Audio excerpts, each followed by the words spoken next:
Le 21e Mondial des métiers à Eurexpo du 2 au 5 février, un salon pour découvrir les métiers d'aujourd'hui, de demain, l'emploi et les formations pour mieux choisir, construire et reconstruire son parcours professionnel. Pour tout savoir, rendez-vous sur www.mondial-métier.com.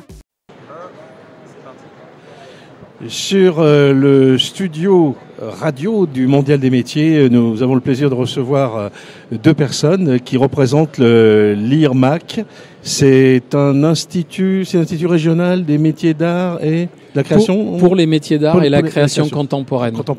Tout à fait. Monsieur Mezzasoma, vous êtes le président de cet organisme ? Oui. Mais avant tout, vous exercez vous-même en tant que professionnel indépendant, avec, je suppose, un statut d'artisan, pas d'artiste. Si. Alors moi j'ai un statut d'artiste. D'artiste ? Tout à fait. Oui. Maison des artistes. Oui. Mais pour une activité qui ressemble en tout point à une activité artisanale, qui est un métier de forgeron. Vous avez un atelier dans la Loire.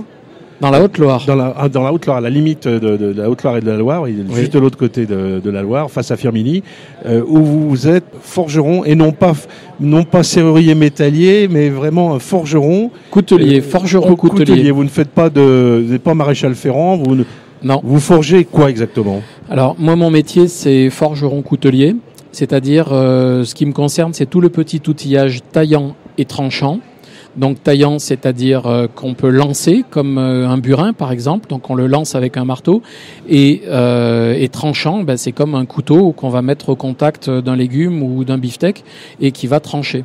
Voilà, donc le petit outillage taillant et tranchant. Vous êtes au cœur d'une région à dominante rurale.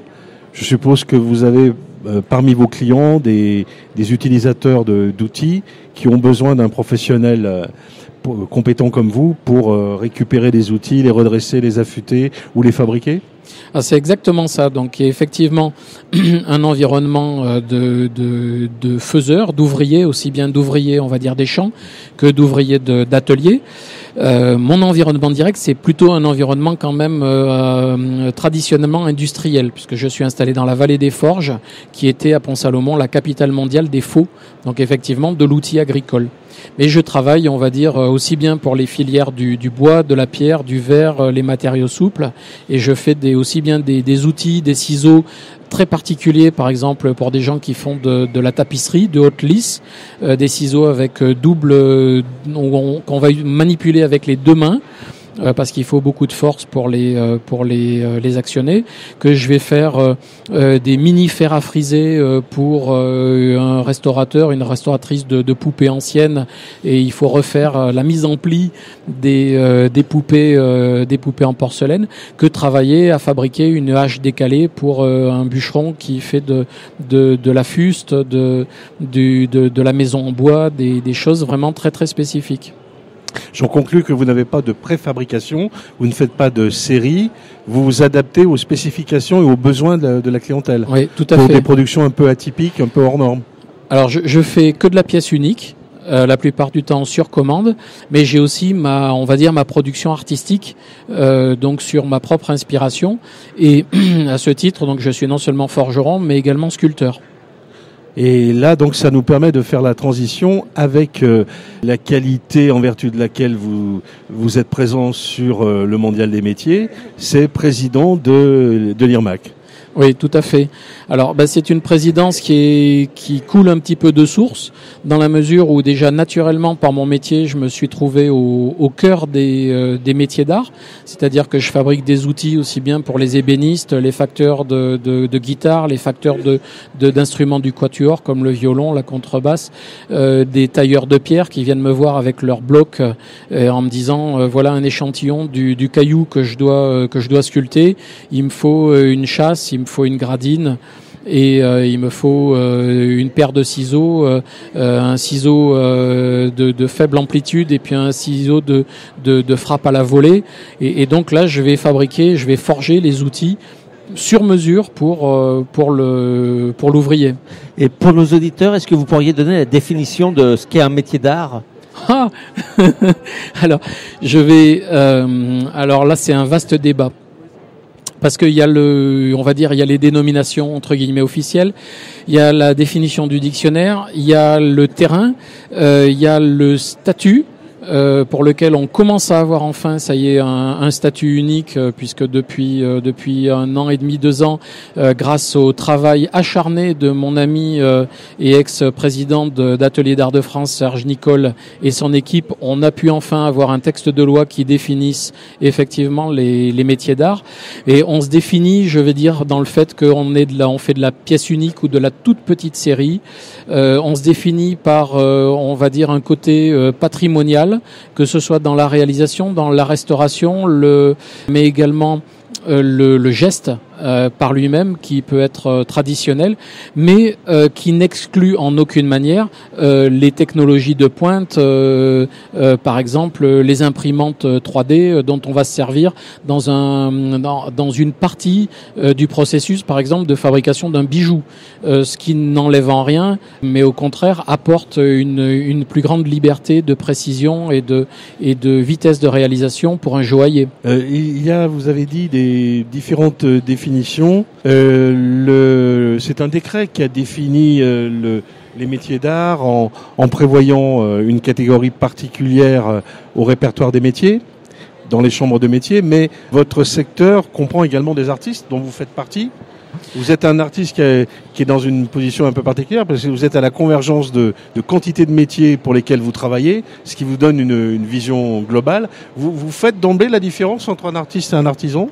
Alors, par exemple, à l'IRMA... Faites-vous des amis. Oui.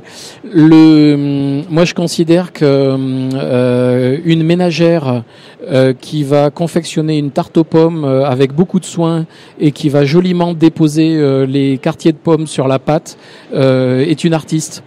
Et pourtant, elle n'est pas inscrite dans le registre des 281 métiers de l'Institut national. Donc, je crois que pour moi, c'est plus une question d'attitude, d'intention. Et quand, par exemple, je fabrique des petits chariots en inox pour une petite usine de moulinage qui se trouve près de chez moi, je suis un artisan. Et quand je réalise une sculpture en marbre pratiquement translucide avec des jeux de lumière et des jeux d'eau, je suis un artiste. Et donc, on va dire, c'est un petit peu, après, c'est une question de positionnement. L'artiste fait une pièce unique, l'artisan peut faire des petites séries. L'artisan pourrait faire des petites séries, et en même temps, ce qu'on me demande à chaque fois, c'est vraiment le mouton à 5, 6, 7, 8 pattes. Donc, on conjugue, je dirais, aussi bien l'aspect esthétique, artistique, que l'aspect technique, technologique, pour lequel, bien, à titre personnel, je donne des cours de sidérurgie dans des académies et même à l'étranger, et c'est de la sidérurgie appliquée au travail de forge libre, c'est-à-dire entre marteau et enclume. Oui, on est très loin des clichés sur le métier d'artiste. Alors, on sait très bien que dans les métiers d'art, il y a un certain nombre de freins au développement. La fonction commerciale, qui est pourtant stratégique, n'est pas toujours privilégiée parce que l'artiste, par exemple, ne sait pas vendre. Il pense que le client spontanément va venir vers lui pour acheter. Il a beaucoup de mal à développer un argumentaire de vente. Il y a aussi un autre enjeu en dehors de la fonction commerciale, c'est la pérennité du métier. Comment faites-vous pour renouveler les troupes et former des jeunes qui reprendront vos entreprises, qui viendront chez vous dans un premier temps, puis aussi pour vous remplacer? Alors, je crois que vous avez parfaitement compris une des grandes problématiques face auxquelles on se trouve confronté, et je vous invite à rentrer dans les effectifs de notre institut, parce que, alors effectivement, je vais répondre à l'envers, c'est-à-dire que pour effectivement assurer la pérennité globale, il faut assurer déjà la pérennité individuelle des ateliers. Et pour qu'un atelier soit pérenne de manière individuelle, il faut effectivement que son artisan ne soit plus, on va dire, j'utilise la formule ne soit plus victime de la cruauté de la chance, et qu'il devienne plus professionnel dans la maîtrise de son positionnement de marché et de ce que nous appelons la clientèle naturelle. Et pour ça, à l'IRMAC, on a un programme qui est véritablement spécifique pour les professionnels de métiers d'art. C'est un programme qu'on appelle « Comment vivre honorablement de son métier ». et qui a pour but de renseigner le professionnel, de l'aider en tout cas à se positionner sur on va dire sa clientèle qu'on appelle naturelle. Et le point extrêmement positif du travail de compréhension, on va dire, des comportements de consommation, des comportements de production liés donc au rapport de clientèle et de faiseurs, hein, donc des professionnels de métiers d'art, a fait apparaître qu'il y a en fait une part de marché absolument inouïe et complètement inexploitée. Ce qui fait que quand, par rapport au dispositif quand je dis au dispositif, c'est au pluriel de formation que l'on propose à l'IRMAC, soit pour nos stagiaires qui sont, on va dire, des professionnels en devenir, soit par rapport à des jeunes professionnels qui sont en installation ou des professionnels qui sont déjà installés, on a un programme qui leur permet en fait, qui est un process qualité. C'est un tronc commun à des métiers très différents. C'est un tronc commun à des métiers très différents et qui s'adapte de façon naturelle. Et ce tronc commun permet aux professionnels d'identifier toutes ces pratiques qui sont à la fois rentables et satisfactionnelles. Et donc, à ce moment-là, on accompagne le professionnel dans une véritable analyse de sa pratique professionnelle pour en retirer le meilleur et être capable de le développer. Et à ce moment-là, il observe instantanément un gain de temps, une rentabilité accrue et pas forcément une forte augmentation de son chiffre d'affaires, mais surtout une augmentation de ses marges. Et à partir de là, on assure une pérennité parce que l'atelier, déjà, individuellement, se reconnecte avec sa valeur artistique, technique et foncière et commerciale. Ce qui fait que il peut être chiffré traditionnellement, de manière traditionnelle, avec un comptable, etc., pour une reprise avec des chiffres qui signifient quelque chose. Et vous faites une évaluation de la valeur du fonds de commerce. Ça si permet, malheureusement, mais on est bien obligé de le ramener à des fait. Critères communs. Tout à fait. Et en même temps, vous faites aussi un diagnostic du fonctionnement de l'entreprise pour voir sur quel aspect il faut faire porter les efforts pour que l'entreprise soit pérenne et qu'elle puisse se transmettre éventuellement. Oui. Donc vous vous adressez autant à des professionnels en activité qu'à des jeunes qui sont attirés par ces métiers. Tout à fait. C'est-à-dire que on va aussi bien accompagner un professionnel qui anticipe la passation de son atelier pour une raison, pour la retraite ou une autre raison, que des jeunes professionnels qui sont par exemple dans des dispositifs comme des pépinières, que nous accompagnons donc sur une montée vers l'autonomie et la rentabilité, que des stagiaires qui sont vraiment dans l'apprentissage du métier et que l'on enseigne à accompagner leur atelier d'accueil vers une augmentation de leur flux de commercialisation pour pouvoir générer soit une embauche, soit une coopération future sous forme de co-traitance ou de sous-traitance ponctuelle ou de plus longue durée. Si un jeune frappe à votre porte en disant « je suis attiré par le métier de vitrailliste », par exemple, vous pouvez lui proposer un cursus de formation. Ah oui, tout à fait. Tout à fait. Ou luthier, sans problème. Et quels sont justement les métiers qui sont en recherche de jeunes qui ont envie? Alors, nous à l'IRMAC, notre objet social, c'est la sauvegarde et la promotion des métiers d'art et également des métiers rares.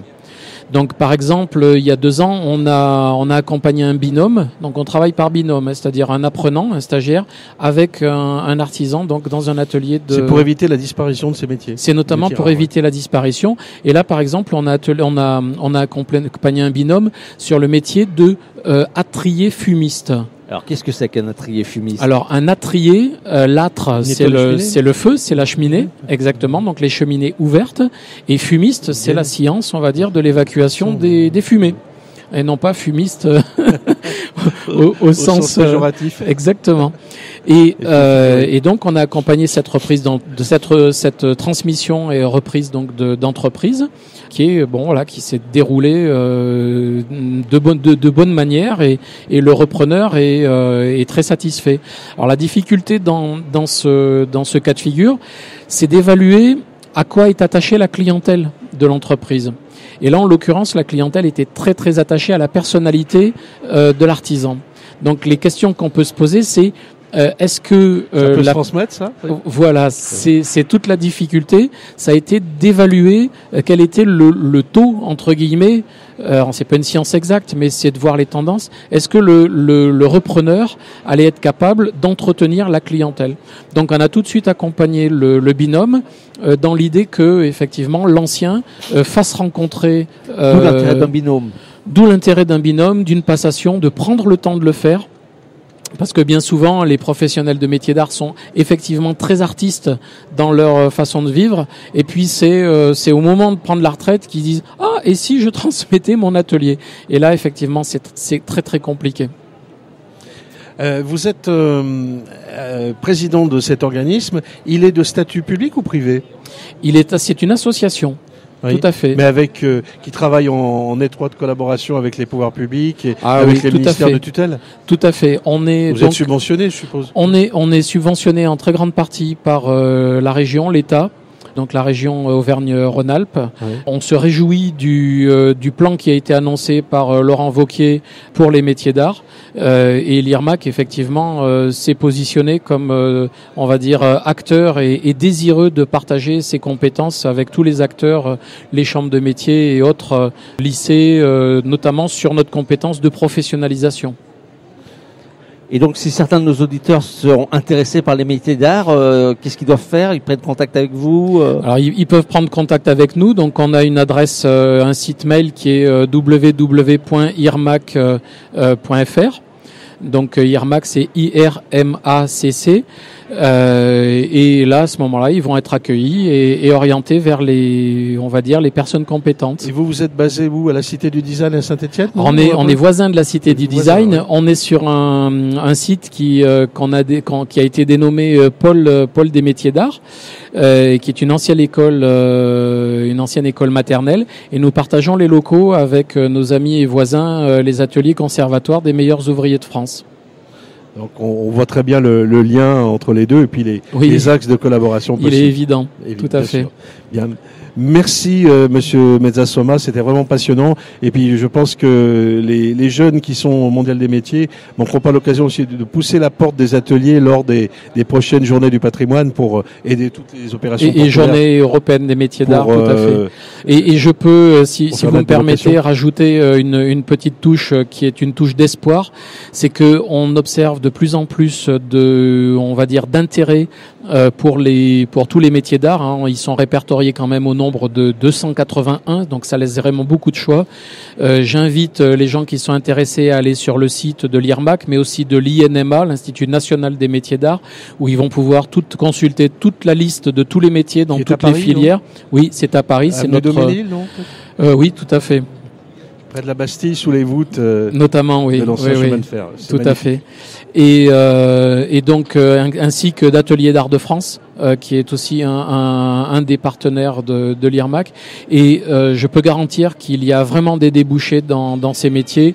Et nous invitons tous ceux et toutes celles qui le souhaitent, quel que soit l'âge, parce qu'on a beaucoup de personnes aussi en reconversion, des banquiers, des assistantes sociales. Récemment, j'ai une infirmière qui est venue nous trouver, un monsieur qui fait du traitement des eaux, comme ça, ce qui me passe par la tête, là, des gens qu'on a rencontrés récemment et qui veulent effectivement s'orienter vers une activité de proximité, une activité qui ait du sens et où ils peuvent conjuguer l'intellect et le manuel.